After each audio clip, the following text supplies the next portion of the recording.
Collingwood on the agenda today in our AFL club-by-club draft analysis. We know that they've got three very highly regarded club-tied prospects that we'll be going over. We'll also be going over how they can attain them with the current draft picks they've got, the conundrums that they'll face, but also some others that they might be targeting. We know that they've liked looking west in recent years, so will they continue doing that? Will South Australia and Western Australians be on their radar? Stay tuned to find out.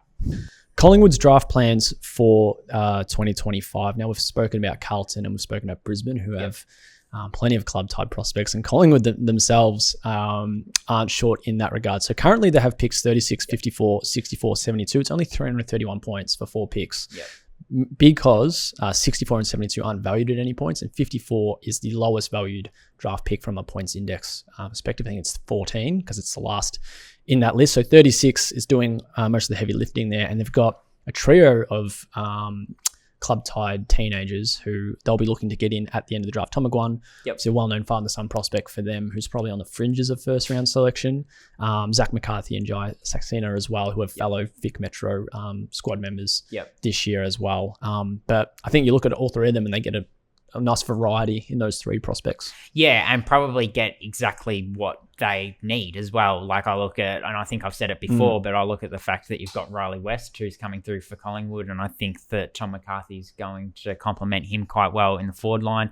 And yeah, Zach McCarthy, has got the ability to run through the rucks, so that's handy as a second ruck option. Tom McGuan will complement Nick Dacos quite well in the midfield, and then Jai Saxena just adds to that bevy of small forward talent that Collingwood oozes when you've got players like Beau McCreary and Harvey Harrison who might graduate into the midfield potentially as their careers sort of progress. We know that they probably need a little bit of midfield depth. Do they get that from the draft, or do they get that from the likes of Beau McCreary, who's already starting to go in there, and Harvey Harrison when he returns from an ACL injury? I guess, the same question as with Carlton for Collingwood is, who could their potential targets be to fill any potential holes on their list once you take into account the fact that they've got to match bids for those players and the fact they're being linked to the likes of Matt Rowell and some others? Yeah, it's going to be very difficult for them to tick every single box this year, just given they don't have a first round selection. And they are in that window, as you said. So they're going to potentially be looking at names in the trade space this year and next year. Rao's one of them. Ben King's another who, in more like 15 months' time, they might be packaging something up. He'll be a free agent, so that'll be quite fascinating to see. Most likely restricted though, so there's a chance they don't have to pay up picks, and then at the same time there's a very good, so they kind of want to have that insurance in mind for next year as well.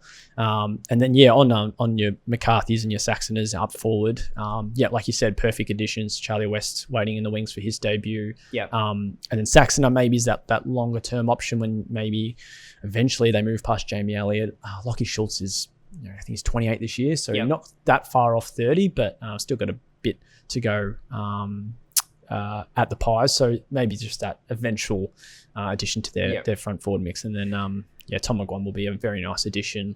Can play outside, can play inside, which is something that they've certainly looked to add to their list with Pendlebury's and side bottoms near the end of their careers. Hoskin Elliott too. So as you mentioned, they fit needs.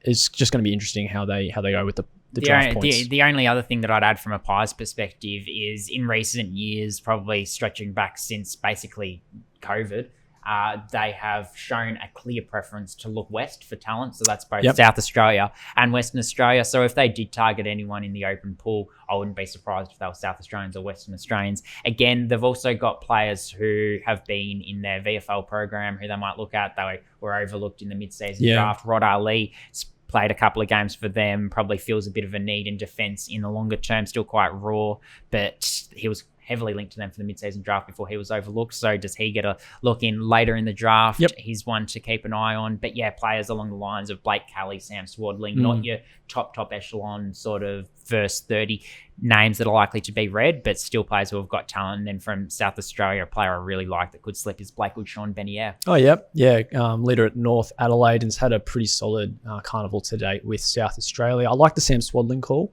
The balance and versatility you get from him and McGuan as a combination is quite enticing if they were on the same team. Blake Kelly's had some good moments for WA and what's been an up and down carnival for them too. So getting forward to the ball and having some scoreboard impact. And then the maybe the key defensive route is one that they take.